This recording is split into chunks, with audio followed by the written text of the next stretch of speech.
الرحيم. الحمد لله رب العالمين حمدا يليق بجلاله وعظيم سلطانه. الحمد لله مدى الدهور وعلى مر العصور، سبحانه جل وعلا القائل في محكم التنزيل: أعوذ بالله من الشيطان الرجيم، بسم الله الرحمن الرحيم. ولقد جاءت رسلنا إبراهيم بالبشرى قالوا سلاما قال سلام فما لبث أن جاء بعجل حنيذ.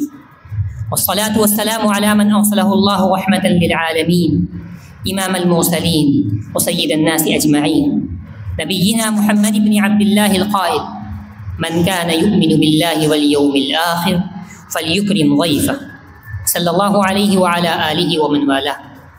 أيها الضيوف الكرام والإخوان الأعزة، من مواعظ الفرح والسرور أنكم شرفتم هذه الدار بزيارتكم المباركة وقدومكم الميمون، وأرحب بكم ترحيبا حارا من صميم قلبي. وترحب بكم دار وأساتذتها وطلابها ورحابها وفناؤها، وترحب بكم أزهارها وأشجارها وعماراتها الشاهقة ومبانيها الشامخة وأجواهها الأعبقة بالتزكية والإيمان والجهاد والكفاح والصراع والنضال.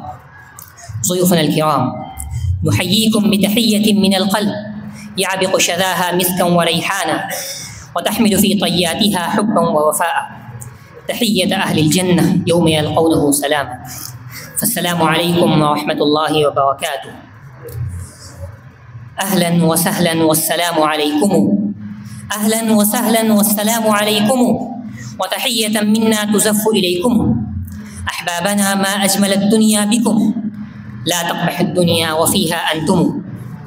ضيوفنا الكرام، نهدي إليكم سلاما لو رفع إلى السماء لكان قمرا منيرا، ولو نزل إلى الأرض لكساها سندسا وحريرا، ولو مزج بماء البحر لجعل الملح الأجاج عذبا فراتا سلسبيلا. أيها الأحبة الكرام، كما أنتم على علم جم عن هذه البقعة المباركة، نقدم أمامكم نبذة موجزة عن تاريخ هذه المدرسة المباركة وخدماتها الجليلة ومسيرتها التعليمية.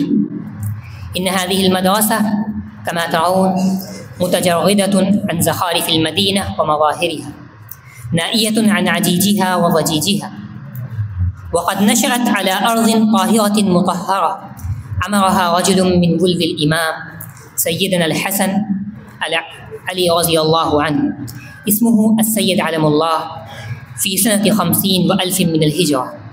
هاجر بأسرته الصغير من وطنه إلى هذه الأرض الواقعة على ضفة نهر السيل، مقتديا بجده سيدنا إبراهيم عليه السلام، ثم أخذ يدعو أقرباءه وأحباءه وأنزلهم، وصارت تلك البقعة قرية صغيرة عامرة بالإيمان، يسكنها عباد الله الأتقياء الأنقياء والعلماء البارعون.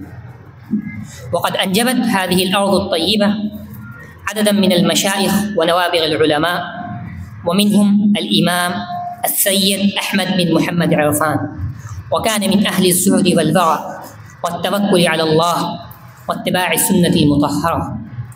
كان الناس يقصدونه بتزكية نفوسهم وإصلاح أحوالهم، حتى قام بدور بارز في مجال الدعوة والتجديد، فأصبحت هذه القرية من أكبر المراكز الدينية في الهند.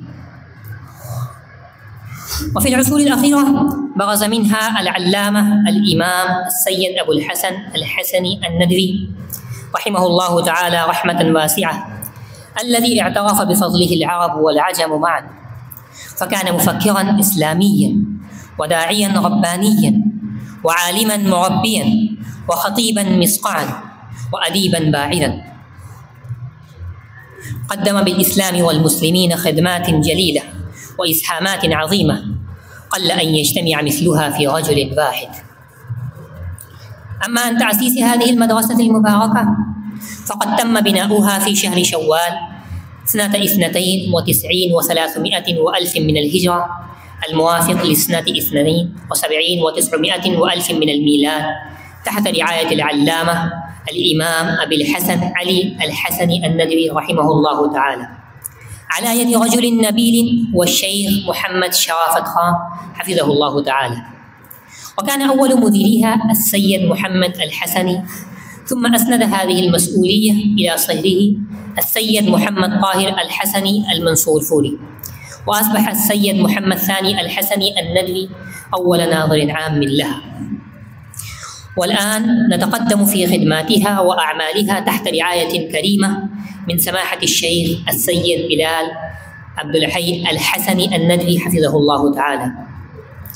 وكانت بدايتها كبذرة مباركة غرسها عباد الله المخلصون وسقاها أساتذتها البارعون، منهم الأستاذ راشد حسين الندوي، والأستاذ عبد السبحان ناخذة ندوي المدني، والأستاذ سعيد السماء الندوي، والأستاذ حسن ندوي، والأستاذ دوس محمد الندوي، وغيرهم من الأساتذة المشفقين. أدعنا الله بقاءهم وجعلنا الله فداءهم. فازدهرت المدرسة على مر الأعوام وأصبحت دوحة باسقة يقصدها الطلاب من مختلف الأقاليم الهندية ومن دول أخرى ليتهللوا من مناهلها العلمية والتربية والثقافية. السلام عليكم ورحمة الله وبركاته.